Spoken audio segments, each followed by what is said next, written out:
Hey guys, VaulSC here. Hope that you're having a good week. So last weekend I was out of town playing a little bit of a live wargaming tabletop event. It wasn't really like a big serious ITS event for infiNity because there were only 6 people playing, including me. So a lot went over 5 games. It means that each person plays every other person. It's not really a matter of, after you win, you play somebody else who's also won, and it continues that way until you get the last undefeated person. Just a really small affair. It felt very, very casual, but we still applied the ITS rules. We did play the ITS missions, and I went along with my OSS. So I'm not going to cover every single game, do a bat rip of all of them. Most of the games were very one-sided. Again, this is an event where they can't just continue giving you a stronger and stronger opponent as you win games. You just work your way through the field. There are 1 or 2 people there who were reasonably good, and then a couple of people who are very, very inexperienced, but you have to play all of them. So I just want to focus on a couple of games that I thought were reasonably interesting. We'll go through one of them today, and that is a game between my Marut list and my opponent who was playing White Company. So taking a look at what I brought to this one. This is for the mission Mindwipe, mind you. So Mindwipe is a mission where you want at least one hacker.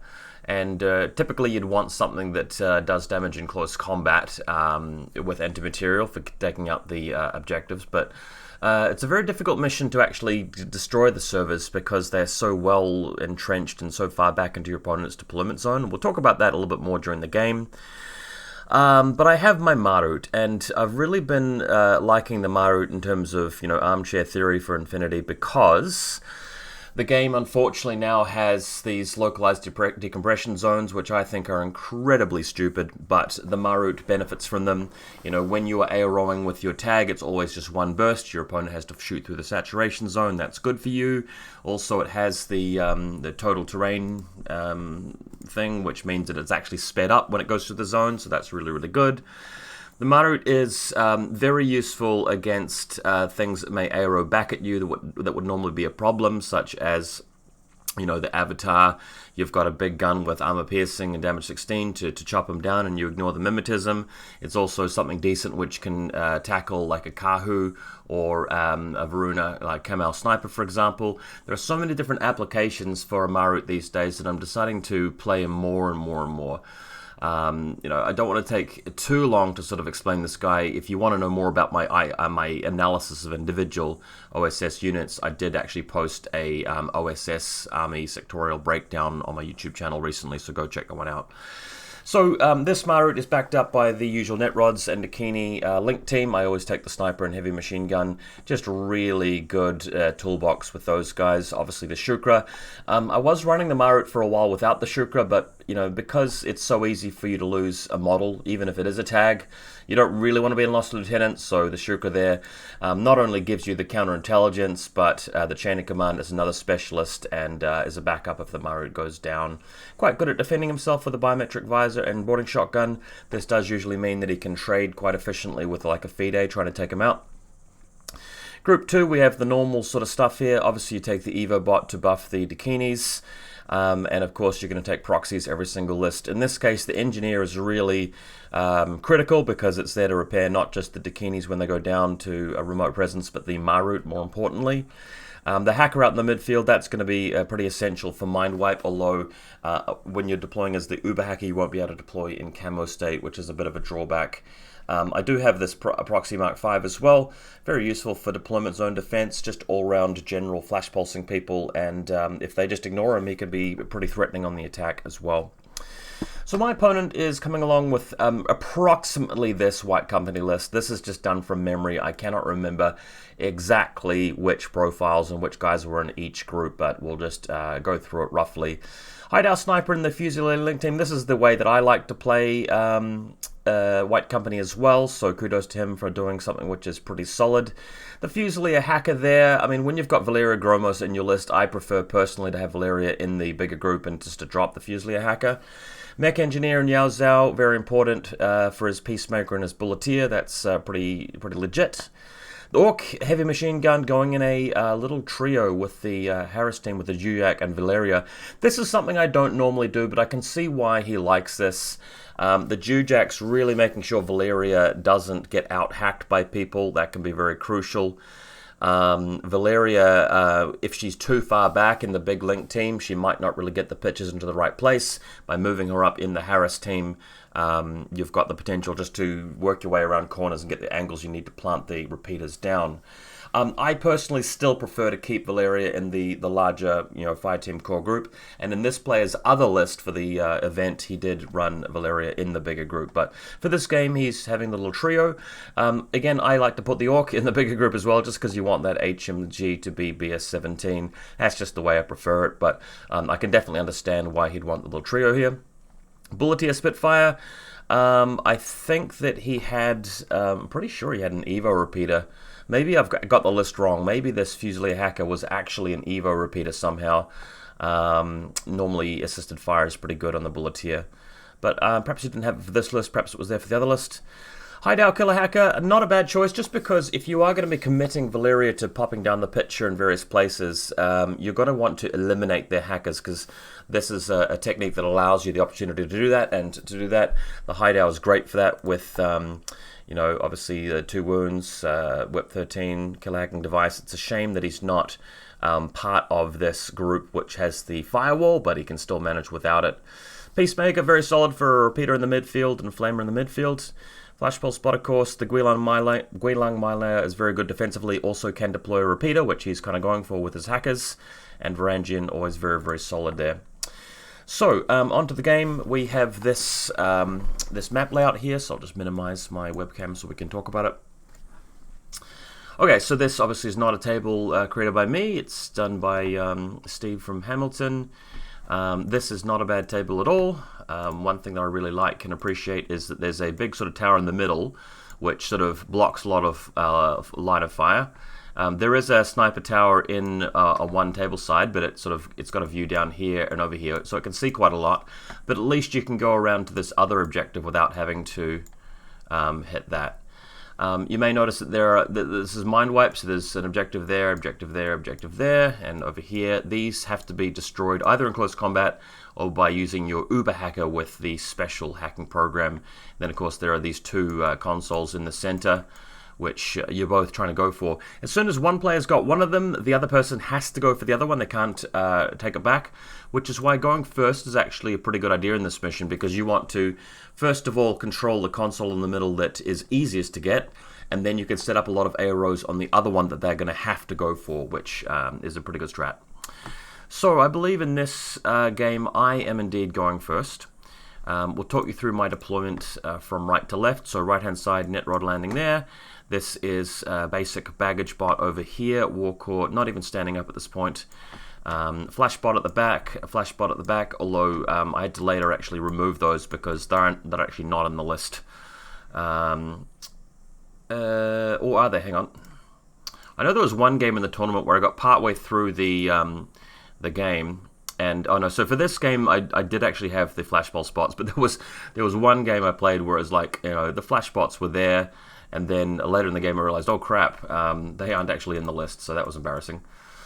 So coming back to it, the flash spots are in fact there. There's the Shukra right at the back, and we're going to be deploying some Nagas up the front a little bit further. Mine layers and... no, I'm thinking of a different game. Excuse me. Okay, so for this game on the left here, there's the Dakinis. Everybody's standing down and just hunkered down prone. They're all at the back here, as you can see. So they are feeling pretty good. So 1, 2, 3, 4 Dakinis plus 1 CSU. I can't remember what you managed to roll for metachemistry. There's the Evo repeater at the back of there. It's positioned so it can, of course, put assisted fire onto the sniper or the HMG, depending on what is most needed. Oh, and you can see the HVT on the left-hand side, just getting out of harm's way. Okay, so my opponent, let's go through. This is looking from his right-hand side. There's an engineer at the back. This is the Hideout killer hacker. Then they've got the link team, so the Hideout sniper is standing up, everybody else is prone, so you can see a whole bunch of Fusiliers just getting out of the way, making sure that they can move out when the time comes. It's a closer look at them, unfortunately unpainted, which is a little bit of a shame. So yeah, I think I got his list wrong. This model here surely is an Evo repeater. to put up some sort of hacking onto his Bulletier, I think it is, or his Pathfinder. On the left-hand side, so you can see the Orc Trooper, which I believe he decided to stand up with. There's a Palbot next to it, but that is for the Engineer, so he can't really revive himself. Valeria is in the room underneath, and then you got Jujak with his little Tinbot friend, and there's going to be a Varangian nearby to them as well after he's finished deploying. Peacemaker out in the midfield with the shotgun and the guy here. This is a great position for him because he's covering all of the area around this building with a repeater, so as soon as I move past it, he can get out his Killer Hacker and Valeria, of course. So for me, I'm putting up a post-human Mark II proxy near this. The plan, of course, is just to eliminate anything that might be able to see him, and then grab the objective. There's also a camera marker prone on top of this building. I can't 100% remember what was what just now. Let me just quickly check my list again. So I was using the hacker, and yeah, I think I'll just have to work my way through these photos to try and remember what I had. I think one of these was actually removed. Okay, so there's his Varangian guard setting up next to the Jujak. Okay. So, my reserve troopers are post-humans. There's the Engineer going down next to this group. And, of course, the Marut itself, represented by a different model from a different range, but he's looking pretty cool. I've got him into TTS as well for my own personal use. There's the Proxy Mark II further up here, which can't be deployed in Marker State, as I mentioned, because I want it to be the Uber Hacker. My opponent landing a Bulletier down as the reserve trooper right on the extreme right-hand flank for his deployment zone.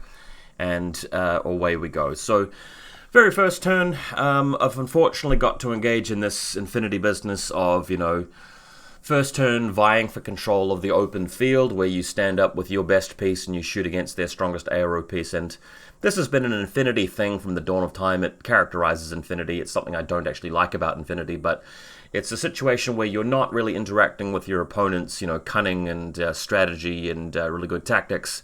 It's just a matter of, you know, your opponent putting that sniper and a link team up there because that's a straightforwardly good thing to do. And because you have no choice but to engage it somehow, you activate your most powerful attack piece and go after it. So, again, not something I like about infiNity, especially not infiNity N4, with the way the crits work in this edition. But it's just a part of the game, you have to accept it. So what's happening here is the Evo Repeater is putting assisted fire onto the sniper. The sniper is activating and standing up and firing at the hideout. The hideout shoots back needing 16s on 2 dice because it's BS13 plus 3 for the link and then plus range minus 3 for cover. Takes it to a flat 16 and ignores the mimetism of the Dakini. My Dakini needs 17s on 3 dice, so, you know, obviously plus range minus cover. It's got plus 3 for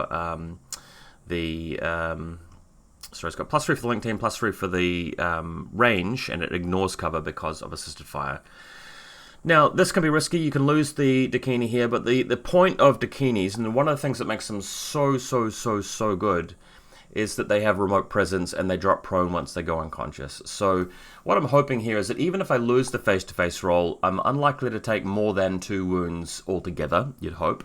And the proxy is right there to revive the Dakini. I'm then willing to spend a command token reforming the link team and standing him up. Another point is that I wasn't sure whether the sniper would be in 32. The 32-inch range actually stops around about here.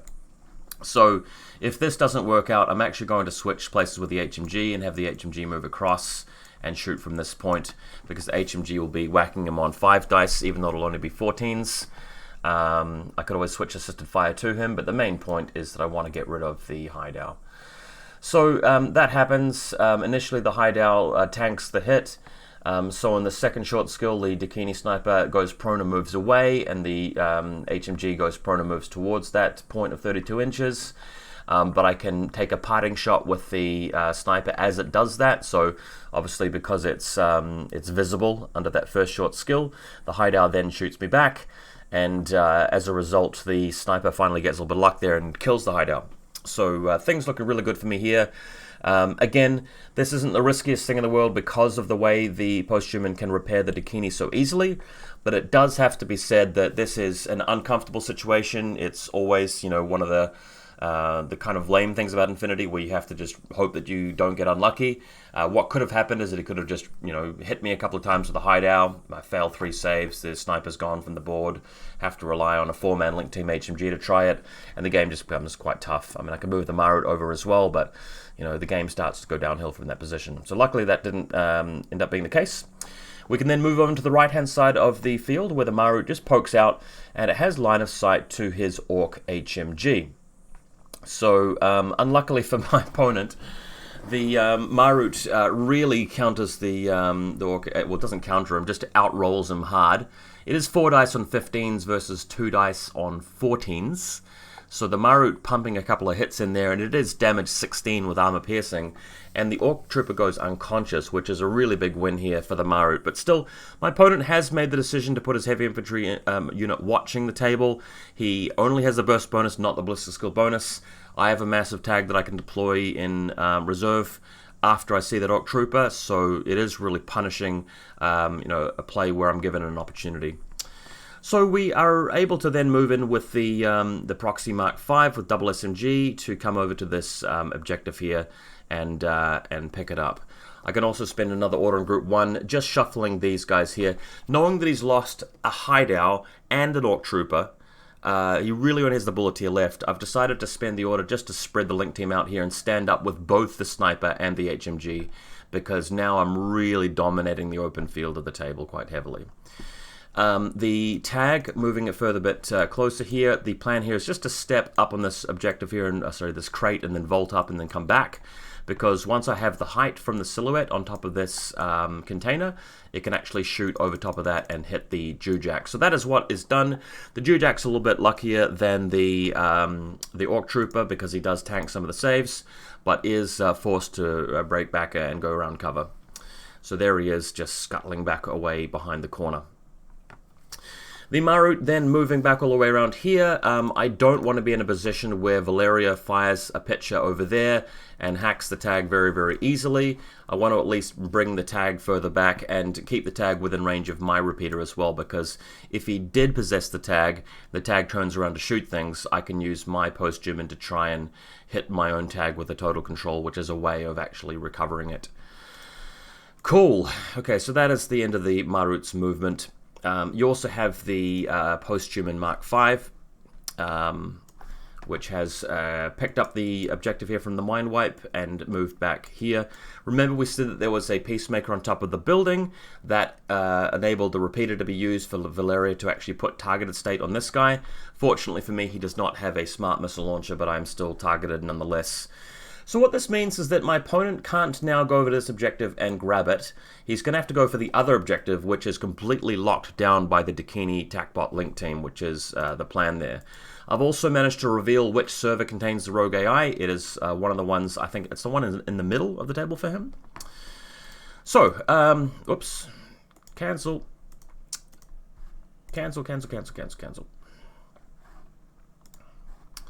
Alright, so going back to my opponent's first turn, he impetuouses out with the Varangian Guard. Varangian is wanting to put a smoke grenade down there. The Marut is not watching this particular lane. The smoke grenade will be able to block off the Dakini sniper, however, which is why he's wanting to do that. So smoke goes down quite comfortably there. You can see the Orc Trooper unconscious, unfortunately, on the building behind him. Then we are going for it with Valeria. So she does move out and she does fire her repeater. She misses the first one because she's not on a link team anymore. The Orc has gone down. So with one repeater remaining, she does fire again and luckily managed to land it. And the plan here is for my opponent to go after this post-human, which is not in camo state, and it is the Uber Hacker. So he's able to activate his hideout with boarding shotgun and hit her with a Trinity. She is basically going to either reset or hit him back with an Oblivion. And very difficult to do because he's got, what do you call that thing, well, no, I think she has to reset really because she'd be up against the firewall and the tin bot of the hideout. Now, luckily for me, the hideout does whiff one of the hits, and I think I passed a BTS save, and I only took one wound, which puts into NWI. And correct me if I'm wrong, but I asked my opponent if I'm allowed to guts outside of the repeater area. Apparently I am, so that is indeed what I did. Just moved the full 2 inches. It does take me completely out into the open here, so as soon as the Jewjack starts shooting at me or something like that, I'm going to be in trouble. But at least the Uber hacker is alive, and that's important because it's one of my better ways of taking down his rogue AI server. So Varangian Guard now moves out and leaves the smoke, and this post-human gets very lucky once again because he rips into her with the SMG. The post-human goes for a dodge, basically. Now, the Varangian Guard, of course, is shooting at medium range. It does not have very good ballistic skill. It's -6 for mimetism. So, very difficult to actually do, but my opponent rolls a crit. And then, crazily enough, the post-human passes both saves and survives. Whereas the Varangian Guard has unfortunately moved into line of sight of the Marut, who blows him up instantly. But it must be said here that the Varangian did get lucky to get a crit on the SMG, but got unlucky that I passed both of the armor saves. So that kind of balances out a little bit. However, overall this turn and the previous turn, the dice are really going well for me because this model wasn't likely to have survived the hideout. Although if you do the maths on it, if I'm resetting on a 15 and the hideout's hitting me on like 16s on 3 dice and it's got to get 2 wounds, the chances of surviving aren't terrible. They're actually fairly reasonable now that I think about it. Okay, so our attention is turned to the other side of the table. My opponent has a Guilang mine layer. He's dropped one of the mines down here, and the objective that he's going to need to go for is this one right here. He's even got his HVT right next to it for some reason. But the mine layer was up on the bridge further over here, so the mine layer is now moving down to this point where all I can really do is delay or discover. I've got a Marut for doing the discovering, the Dakini's just delay. But my opponent moves out here, and his plan is just to get up in their grill. So here comes the Dakini, just moving through, trying to avoid the Marut at the end of this. And it's going to allow him to spend a fresh new order moving up the stairs. So here he comes. As he moves up here, I'm basically dodging because he's got a boarding shotgun, and with his last short skill, he places a repeater, which was his plan all along. This does allow him to start shutting down my Dakinis one by one with Valeria Gromos, and if I activate anybody within 8 inches, obviously the hacking continues in ARO, which is pretty nice. This post-human did declare a dodge. She goes into close combat with him as a result. And that's going to allow me to hopefully reshuffle my guys without him actually just laying down templates in ARO, which is important. Valeria then does go to work. This black pebble here is to represent that the HMG Dakini has been isolated, unfortunately. So it drops him out of the link. I'm going to need to engineer him, but luckily I do have an engineer nearby. If I can just shut down that Guilang, the post-human engineer should be able to do her magic. So we then move in to my second turn, and my plan here is to obviously drop the link team. Well, there's no link team because my guy's isolated. As you can see here, this little regular token order is meant to represent that only he can spend that. So what I'm doing here is I'm actually climbing from ground level to the top of the building with the CSU because I want to go and use the CSU to take this guy down.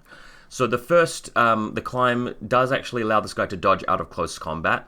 The CSU can now be targeted by Valeria through the repeater, unfortunately. But after the resolution of that order, I can then spend a new command token to reform the link team, putting the CSU into it, and that's indeed what happens. She moves through.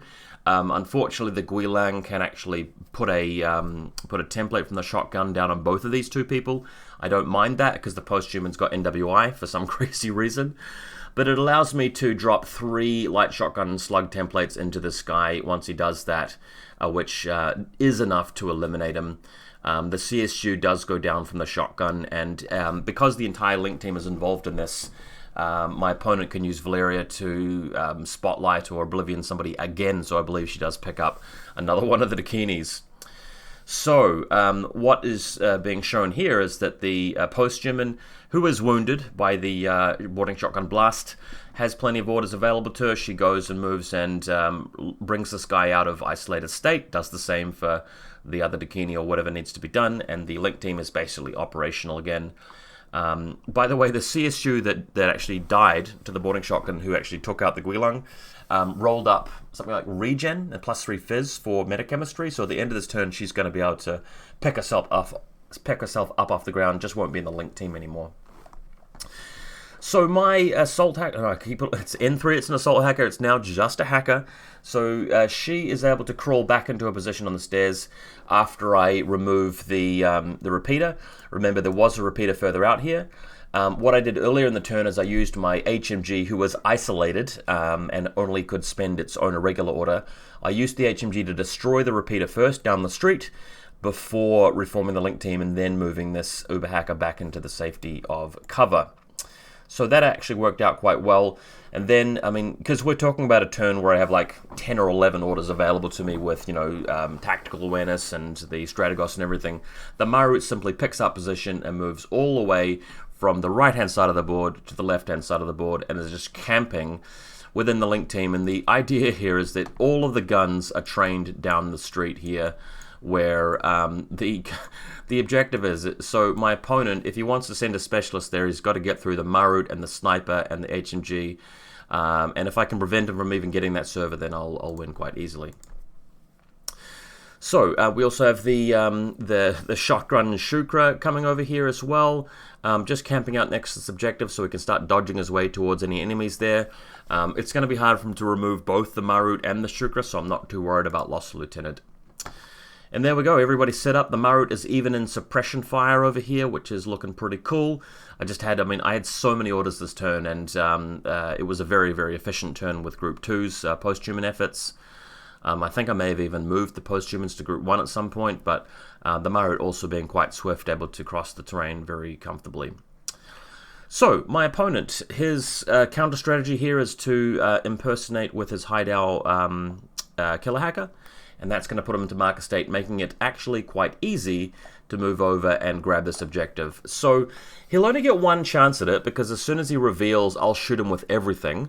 So, you really want to be able to hit the objective. I do believe the scenario does give you some bonuses for being a hacker. So my opponent does press the button and reveals which server on my side has the rogue AIA. So despite me doing quite well and causing a lot of damage, the game is now even. It's now back to a draw because we've both picked up one server each. And unfortunately, I haven't really built my army list very well for killing those objectives. My opponent then picks up with his Fusilier team. This is questionable because, again, they're crawling through here. So this wall here gives them cover. So they're crawling. But as soon as they jump down that little bit, there is actually a Marut that can see them through that angle. So as they're sort of moving across, some of them actually get popped by the explosive HMG round. And, again, I found that a bit questionable. These guys generate orders which are going to be useful for his final last turn push. But only a couple of them make it through here. And what he was wanting to do, and the reason why he's doing this, is to use the Fusilier paramedic to actually fire a medjector over this direction where the Orc HMG was situated, but he can't do that anymore because the Marut has popped him with a long-range HMG shot. Well, not even a long range, it was within good range. He's sitting on like an 18. So, Bulletier now, in a moment of desperation, just peeking out from his box. The Marut is actually able to see above some of the buildings, so there's a bit of a shootout. The Bulletier is really not a unit you want to be using to crack a Marut because damage 14 Spitfire versus armor 8 plus 3 for cover is 11. The Marut is passing saves on a 4+ on a D20, and it's got an engineer right there with willpower 15. And of course the Marut shooting back on a 15, and any hits there are likely to blow this guy up with the explosive round. So yeah, that was pretty crazy. Going to my third and final turn, again, not an assault hacker, the proxy Mark II hacker. This is represented by my friend loaning me a Deva model from the classic left set. Very nice looking. The Uber hacker, I must say, I'm lucky that this model survived. I did fend off the hideout attacking me with a Trinity, and I did fend off the SMG from the Varangian and only took that wound. I'm in NWI. Note that the wound was caused by the Trinity, not the SMG, because otherwise I'd have been shocked off the table. But with so many orders after switching the post-humans from Group 2 to Group 1, with like 10 orders to spend, I decided to pick her up and walk all the way around the table. So you can see her just trekking around through the middle, trekking around here, and getting around to this objective, and being able to actually spend about 6 orders on it. The special hacking program you have for killing the Rogue AI server is like burst 1, but she is whip 15, and once you hit, it's like a DA round with damage 17, so eventually she moves in and just keeps hacking and hacking and hacking, and it starts crumbling and blowing up, and basically hands me the win there. So final, last few orders, just spreading out the troops, just covering every angle. My opponent has to get through this post-human on this side as well. He has to go for this server on my right, but it's just so heavily cut off by the sniper and the Marut and everything like that. He does not have a Varangian to lay smoke anymore. So with with Valeria trying to move out, I mean, everybody's just stood up at this point. Yeah, I think this is on to the next games with the photos at this point. So this was the last photo I took. This is basically it. My opponent just not able to do anything more here. And a couple of takeaways from this game. I do think going first is a reasonably good idea because you want to control which objective your opponent's going for. Again, infiNity is a game where if you have a reasonably open table and you're setting up some pretty strong models to watch the board, it's only really a matter of your opponent's dice rolls and how strong their attack pieces are. One reason I'm playing a lot of OSS at the moment is because, number one, a lot of people are, creating tables that have really long sight lanes where you can just dominate the board from a sniper tower, so I'm forced to include things on my list which aggressively take down those pieces. OSS is probably the best faction in the game for doing that because your Dakinis can be buffed with assisted fire, they have mimetism, they have remote presence, importantly, so if you lose that trade-off, that shoot-up against a missile launcher or whatever, chances are you won't be removed. You can use your very high willpower proxy or Pavati to revive them and have another go, so your chances of overcoming that really, silly, well, not silly is not the right word, that really basic strategy of just putting ARO troopers up there, Dakinis and Maruts and things like that are a really good way of doing it. And again, in the defensive game, the Marut is just really good at pumping out those arrows. It's so hard to remove him because of armor rate, remote presence, the willpower of the engineer behind him, and his ability to ignore the mods of things that would normally be trying to be imposed on him, like an Avatar or a Swiss Guard or an Omega Trooper, normally putting their mods onto you when you're AROing. And of course, some of these missions with the small saturation zones make that even more powerful for defending. And with the way that units are costed, the Maruts and the Post-Humans, you can still afford the Dakini Link and afford everything that you need, in your list to make it functional. I'll come back later in the week with another bat rep showing the other list that I was playing at this little mini event. But for now, this was a game of Mindwipe. Hope you guys enjoyed it. I'll see you next time.